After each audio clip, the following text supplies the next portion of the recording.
Let me ask you something before we begin. Have you ever stood in a store, looked at the price of something simple, bread, milk, gas, and quietly asked yourself, "Wasn't this cheaper before?" If yes, stay with me until the end, because this is not just a story about money. It's a story about the day money stopped working the way we believed it always would. And if stories like this help you understand the world better, don't forget to like the video and subscribe to the channel. Your support keeps these stories alive. The story begins in a small American town with a man named Daniel Carter.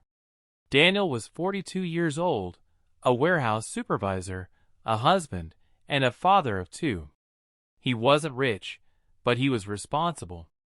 Every paycheck, he paid the bills, bought groceries, filled the gas tank, and still managed to save a little. Life wasn't exciting, but it was stable. And stability felt like success. Money worked back then. On Friday evenings, Daniel would stop by the grocery store after work. He knew exactly how much he needed. He didn't calculate prices, he trusted them. A cart of food cost what it always did. Gas filled the tank without fear. Bills were predictable. Then one day, something small happened. Daniel picked up the same groceries he always bought. Same brands. Same quantity. At the checkout counter, the total was higher. Not shocking, just higher. He shrugged it off. Prices go up, he thought. But the next week, it happened again. And again.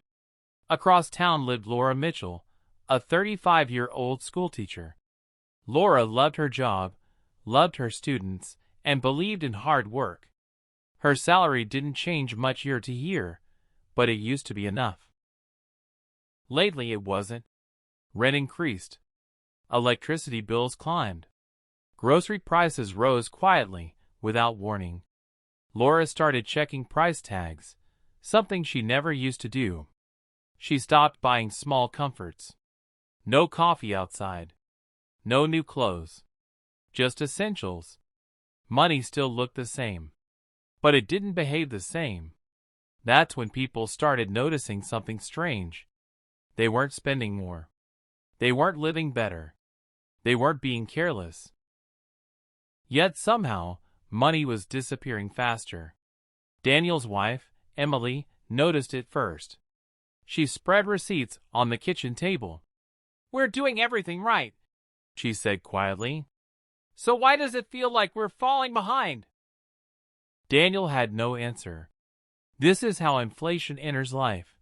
Not loudly, not dramatically, but slowly, silently, like water leaking into a house. At first, you don't notice. Then suddenly, the damage is everywhere. Gas prices jumped. Daniel began choosing routes carefully. One wrong turn felt expensive. The commute that once felt normal now felt heavy. At school, Laura noticed children bringing smaller lunches. Parents complained quietly during meetings. No one used the word inflation, but everyone felt it. Money hadn't stopped existing. It had stopped working. Daniel's company didn't raise wages fast enough. Overtime was cut. Costs rose faster than paychecks. He worked harder than ever, but progress moved backward.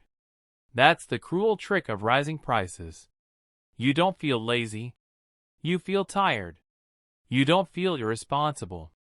You feel trapped. Neighbors began arguing online.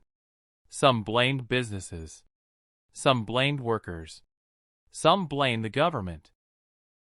Inflation doesn't just reduce purchasing power, it increases tension, fear, and confusion. Laura took a second job tutoring in the evenings. She came home exhausted, wondering how working more resulted in having less. Her dreams of travel faded. Saving for the future felt impossible when surviving the present took everything. Daniel skipped family outings. "Next month," he said. But next month never came. Then came the breaking point. One Saturday, Daniel stood at a gas station staring at the pump total climbing higher than he expected. He stopped it early. Not because the tank was full, but because his patience was empty. That was the day it hit him. Money no longer matched effort. That day, money stopped working. But this story is not only about struggle. One evening, the town hosted a community meeting.